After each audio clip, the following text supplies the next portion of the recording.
Hello friends, welcome to KD academy. मेरा नाम कविता है और हम पढ़ रहे हैं हिंदी साहित्य का इतिहास। इसमें हम भक्ति काल शुरू किया हुआ है फ्रेंड्स हमने, और इसमें हम प्रकरण 5 पढ़ रहे हैं जो कृष्ण भक्ति शाखा का है। इससे पहले फ्रेंड्स हम शुरू करें, मैं आपको बता दूं, अगर आपने अब तक चैनल को सब्सक्राइब नहीं किया है तो चैनल को सब्सक्राइब जरूर करें, लाइक करें, शेयर करें और बेल आइकन को प्रेस करें जिससे कि आने वाले वीडियो का नोटिफिकेशन आपको मिल जाए। ओके फ्रेंड्स, और शुरू करने से पहले मैं आपको बता दूं, इससे पहले भक्ति काल के 15 वीडियो अपलोड हो चुके हैं और 9 वीडियो आदि काल के अपलोड हो चुके हैं। अगर आपने वो नहीं देखे हैं तो वो जाके जरूर देखिए, उससे आपको बहुत फ़ायदा होने वाला है फ्रेंड्स। चलिए स्टार्ट करते हैं। कल हमने ये पद छोड़े थे, हम पद से स्टार्ट करेंगे फ्रेंड्स। काहे को आरी करत मेरे मोहन, यो तुम और न लोटी, जो मांगहु सो देहु मनोहर, यही बात तेरी खोटी। सूरदास को ठाकुर थाड़ो, हाथ लकुट लिए छोटी, शोभित कर नवनीत लिए, घुटरुन चलन रेणु तन मंडित, मुख दधि लेप किए, सिखवत चलन जसोदा मैया, अरबराए कर पानी गहावती, डगमगाए धरे पहिया, पाहुनी करी दै तनक महो, आरी करी मनमोहन मेरो, अंचल आनी गयो, व्याकुल मथत मथ नियांद्रिति, दधी भवे ढरकी रहो। बालकों के स्वाभाविक भावों की वजह जाने कितने सुंदर पद भरे पड़े हैं। स्पर्धा का कैसा सुंदर भाव इस प्रसिद्ध पद में आया है। मैया कबई बढ़ेगी चोटी, कितिक बार मोहि दूध पियत बढ़ई भई है अजऊ छोटी, तू जो कहित कहती पलकी बेनी, जो हवे है लांबी मोटी।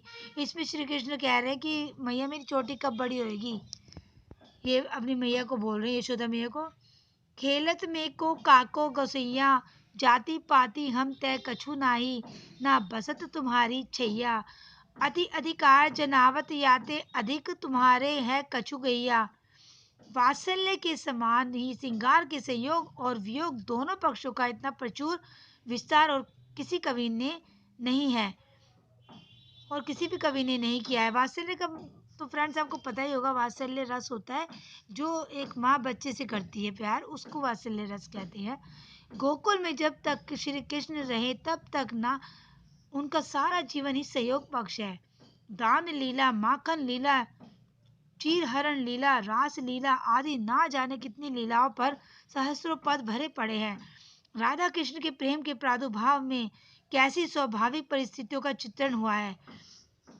करी त्यो न्यारी हरि आपनी गैया, नहीं न बसात लाल कछु तुम सो, सबे ग्वाल इकठैया, धेनु दुहत अति ही रति बाड़ी, एक धार दो ही नि पहुँचावत, एक धार जहदारी धाड़ी, मोहन करते धार चलती पय मोहनी, मुख अति ही छवि बाड़ी।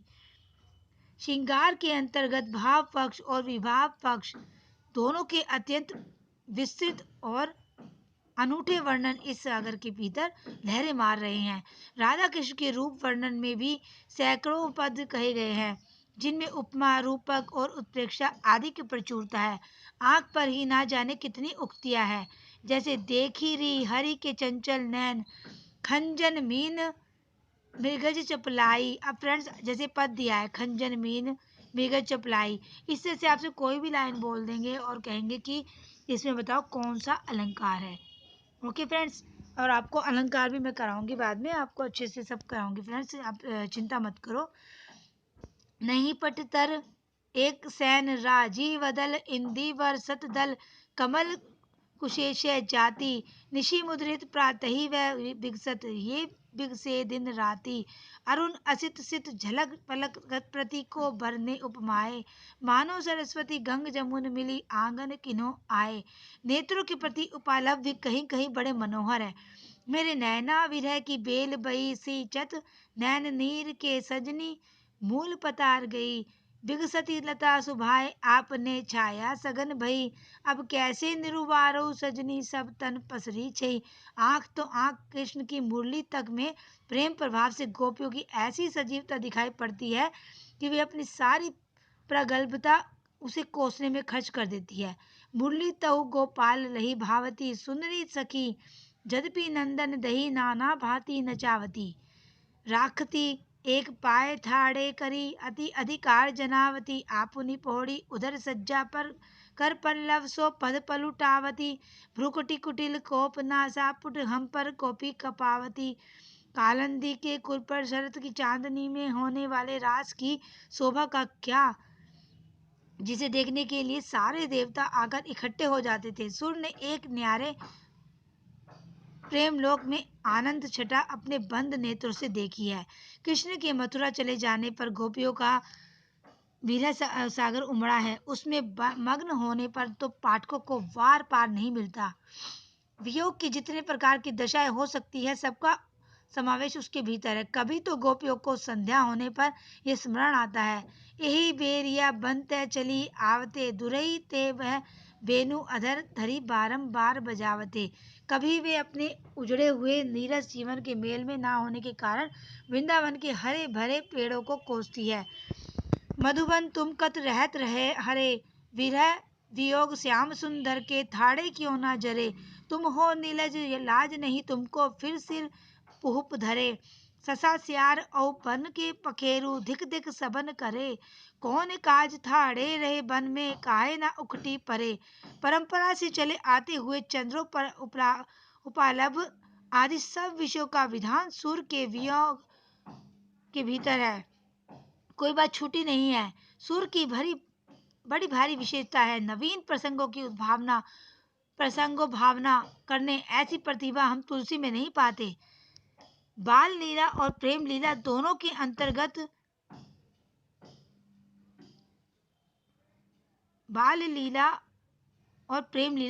अंतर्गत कुछ दूर चलने वाले ना जाने कितने छोटे छोटे मनोरंजन वृत्तों की कल्पना सूर्य ने की है। ना कि क्षेत्र के जीवन के एक क्षेत्र के भीतर कथा वस्तु की यह रमणीय कल्पना ध्यान देने योग्य है। राधा कृष्ण के प्रेम को लेकर कृष्ण भक्ति की जो काव्य परंपरा चली, उसमें लीला पक्ष अर्थात ब्रह्मार्थ विधान की प्रधानता रही। उसमें केली विलास रास छेड़छाड़ मिलन की युक्तियों आदि बाहरी बातों का ही विशेष वर्णन है। अब फ्रेंड्स, जैसे आप ये देखिए, आपसे ये पूछा जा सकता है कि भाई इसमें कौन से रस है, तो जैसे ये केली विलास छेड़छाड़ मिलन युक्तियाँ भारी बातों का विशेष वर्णन है, ये इस तरह पूछा जा सकता है कि सुर के इसमें किसका विशेष वर्णन है। ओके फ्रेंड्स, चलिए आगे शुरू करते हैं। राधा कृष्ण के प्रेम को लेकर कृष्ण भक्ति की जो काव्य परंपरा चली, उसमें लीला पक्ष अर्थात ब्रह्मार्थ विधान की प्रधानता रही है। ये तो मैंने आपको बता ही दिया फ्रेंड्स। इसकी जितने भी विलास रस है, छेड़छाड़ मिलन, अभी मैंने आपको इम्पोर्टेंट बताया। इसमें वियोग वर्णन में कुछ संचारियों का समावेश मिलता है, पर वे रूढ़ और परंपरागत है। उनमें नूतन उद्भावना बहुत थोड़ी पाई जाती है।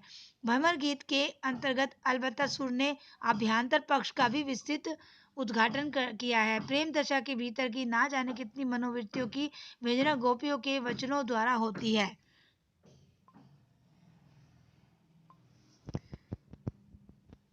वचन क्रम कर्ता अर्थात मनोहारिणी है। ऐसा सुंदर उपालभ काव्य और कहीं नहीं मिलता। उद्धव तो अपने निर्गुण ब्रह्म ज्ञान और योग कथा द्वारा गोपियों को प्रेम से विरत करना चाहते हैं, और गोपियां उन्हें कभी पेट भर बनाती है, कभी उनसे अपनी विवशता और दीनता का निवेदन करती है। उद्धव की बहुत बकने पर वे कहती है उधो। ये फ्रेंड्स, ये भी फ्रेंड्स यूजीसी नेट में आ चुका है, मैं आपको बता दूं, ये इम्पोर्टेंट है, ये इसको नोट कर लो फ्रेंड्स, ये इम्पोर्टेंट है। ओके फ्रेंड्स, चलिए। उधो तुम अपनो जतन करो, हित की कहत कुहित की लागे, किन बेकाज ररो, जाए करो उपचार आपनो, हम तो जो कहती हैं जी की, कछु कहत कछुए कही डारत, पुन देखियत नहीं नेकी। ऐसे फ्रेंड पूछा जा सकता है कि इसमें क्या भाव है, इस तरह से पूछा जा सकता है फ्रेंड्स। इस भ्रमर गीत का महत्व एक बात में से और बढ़ गया है। भक्त शिरोमणि सूर्य ने इसमें सगुणोपासना का निरूपण बड़े ही मार्मिक ढंग से हृदय की अनुभूति के आधार पर तर्क पत्ति पर नहीं किया है। सगुण निर्गुण का यह प्रसंग सुर अपनी ओर से लाए हैं, जिससे संवाद में बहुत रोचकता आ गई है। भागवत में यह प्रसंग नहीं है। सुर के समय में निर्गुण संत संप्रदाय की बातें जोर शोर से चल रही थी। इसी से उपयुक्त स्थल देखकर सुर ने इस प्रसंग का समावेश कर दिया। जब उद्धव बहुत सा वाग विस्तार करके निर्गुण ब्रह्म की उपासना का उपदेश बराबर देते चले जाते हैं, तब गोपियां बीच में रोक टोक कर इस प्रकार पूछती है। निर्गुण फ्रेंड्स, ये भी इम्पोर्टेंट है, ये भी पूछा जा चुका है। ओके फ्रेंड्स, नोट कर लो। ओके फ्रेंड्स, मैंने आपको इम्पोर्टेंट अंडरलाइन करके बता दिया है, इसको नोट कर लो। निर्गुण कौन देश को वासी, मधुकर हंसी समुझाए, सोहोदय बुझती साँच न हासी। और कहती है कि चारों ओर भाषित इस सगुण उपासना का निषेध करके क्यों व्यर्थ उसके अव्यक्त और अनिर्दिष्ट पक्ष को लेकर यूं ही बकबक करता है। सुनिए कथा कौन निर्गुण की, रची पची बात बनावत, सगुन समेरु प्रगट देखिए तुम, त्रिन की ओट दुरावत। उस निर्गुण और अव्यक्त का मानव हृदय के साथ भी कोई संबंध हो सकता है। रेख न रूप बरन जाके, नहीं ताको हमें बतावत, अपनी कहो दरस ऐसो को तुम कबहू हो पावत। मुरली अधर धरत है सो, पुनि गोधन बन बन चारत, नैन विशाल भो बंकट की, करी देखो कबहू निहारत। तन तिरभंग करी नटवर, वपु धरी पीतांबर।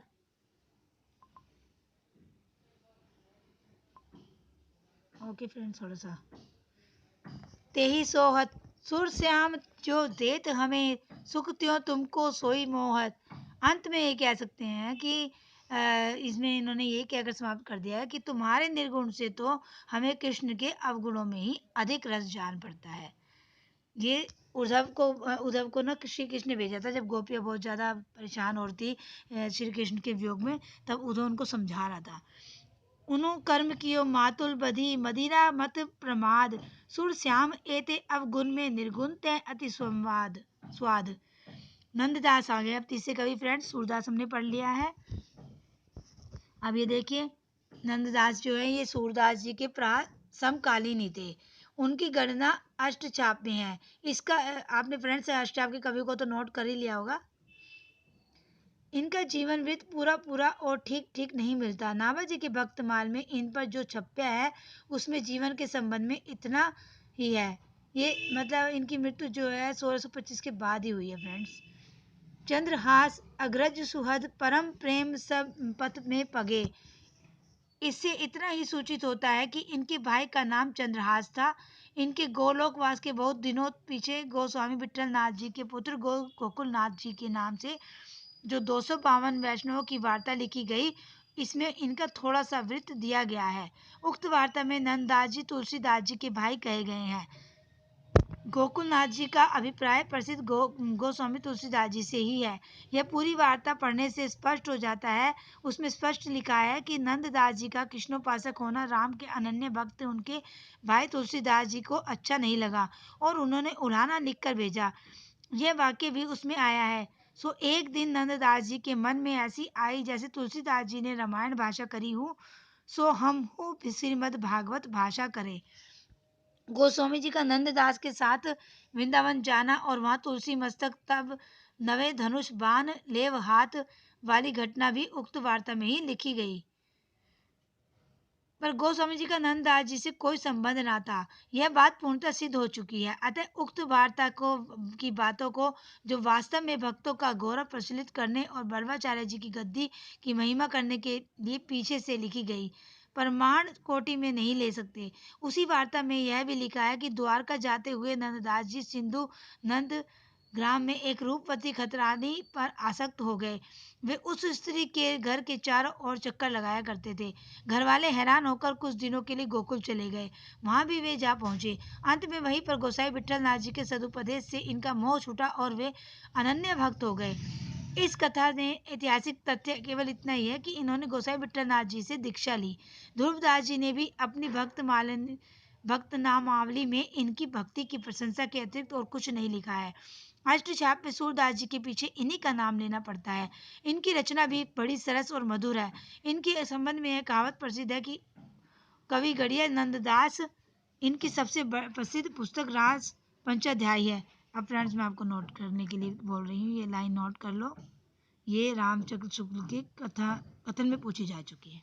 ओके फ्रेंड्स, नोट कर लेना इस लाइन को। इसमें जैसा कि नाम से ही प्रकट है, कृष्ण की रासलीला का अनुप्रासादी युक्त साहित्यिक भाषा में विस्तार के साथ वर्णन है। जैसा कि पहले हम कह चुके हैं, सुर ने स्वाभाविक चलती भाषा का ही अधिक आश्रय लिया है। अनुप्रास और चुने हुए संस्कृत पद विन्यास आदि की और प्रवृत्ति नहीं दिखाई है, पर नंददास जी में ये बातें पूर्ण रूप से पाई जाती है। अब ये फ्रेंड्स नोट कर लो, रास पंचाध्यायी जो नंददास की है ये पूछी जा चुकी है और इनकी पुस्तकें आगे मैं बता रही हूँ। इनको नोट कर लो, मैं अंडरलाइन करके भी बताऊंगी और पढ़ के भी बताऊंगी। ओके फ्रेंड्स, ये सारी नोट कर लो, ये नंददास जी की है, ये पूछी जा चुकी है। ओके फ्रेंड्स, नोट कर लिया होगा आपने। अब देखिए जरा, इनकी मैं बताती हूँ पढ़ के। भागवत दसम स्कंद, रुक्मणी मंगल, सिद्धांत पंचाध्यायी, रूप मंजरी, रस मंजरी, मान मंजरी, विजय मंजरी। इसमें फ्रेंड ज्यादातर मंजरी मंजरी आएगा। नाम चिंता मणिमाला, अनेकार्थ नाम माला, दान लीला, मान लीला, अनेकार्थ मंजरी, ज्ञान मंजरी, श्याम सगाई, भ्रमर गीत और सुदामा चरित। ये दान लीला भी इनकी पूछी जा चुकी है फ्रेंड्स। 2 ग्रंथ इनके लिखे और कहे जाते हैं। नंददास की फ्रेंड जरूर पूछी जाती है, इसको अच्छे से पढ़ लेना। हितोपदेश और नासिकेत पुराण गद में, ये गद में दोनों, बाकी सब बताया हुआ है। ये अनेकार्थ नाम माला एक कोश में 200 से ऊपर इनके फुटकल पद भी मिले हैं। जहाँ तक ज्ञात है इनकी 4 पुस्तकें ही है अब तक प्रकाशित हुई है। रास पंचाध्यायी प्रकाशित पुस्तकें नोट कर लो फ्रेंड्स, मैं अंडरलाइन कर देती हूँ। ओके फ्रेंड्स, चलिए स्टार्ट करते फिर से। रास पंचाध्यायी, भ्रमर गीत, अनेकार्थ मंजरी और अनेकार्थ नाम माला, ये 4 पुस्तकें इनकी प्रकाशित हो चुकी है।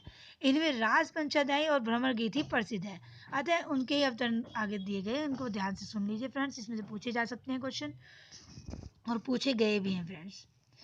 रास पंचाध्याय से, ताही छिन उडराज उदित रस रास सहायक, कुमकुम मंडित बदन प्रिया जनु नागरी नायक, कोमल किनन अरुण मानो बन व्यापी रही यो, मन सिज खेलियो फाग घुमड़ी धुरी रहो गुलाल ज्यो, फटिक छतासी किरण कुंज रंधरन जब आई, मानहु वितत बितान सुदेश तनाव तनाई, तब लीनो कर कमल योगमाला सी मुरली, अप घटित घटना चतुर बहुरी अधरन सुर जुड़ली। अब ये भ्रमर गीत से आगे वाली।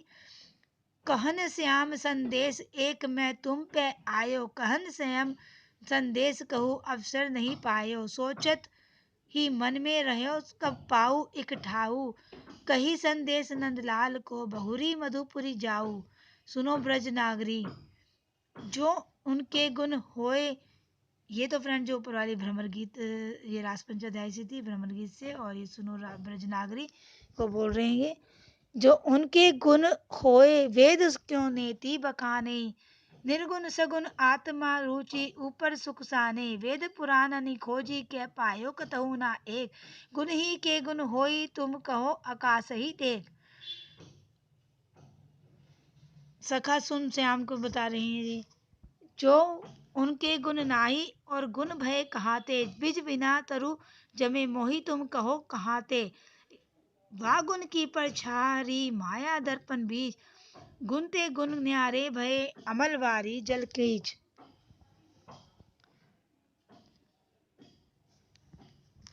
ओके फ्रेंड्स, अभी कृष्णदास पढ़ लेते हैं, देखते हैं कितना पढ़ा जाता है।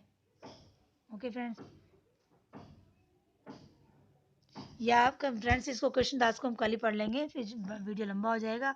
ओके फ्रेंड्स, आज के लिए इतना ही काफ़ी है। और चलते चलते मैं आपको बता दूं, आपका बहुत बहुत धन्यवाद इस चैनल से जुड़ने के लिए। अगर आप चैनल से जुड़े रहेंगे तो आपके लिए बहुत फ़ायदा होगा फ्रेंड्स। और प्लीज़ फ्रेंड्स लाइक जरूर करें, शेयर जरूर करें और सब्सक्राइब जरूर करें फ्रेंड्स। इससे मुझे मोटिवेशन मिलता है। मैं आपको बार बार बोलती हूँ लेकिन आप सब्सक्राइब नहीं करते फ्रेंड्स। प्लीज़ सब्सक्राइब करो और वीडियो को अच्छे से लाइक करो। ओके फ्रेंड्स, चलिए अब कल तक के लिए बाय फ्रेंड्स, कल फिर मिलते हैं। Okay bye.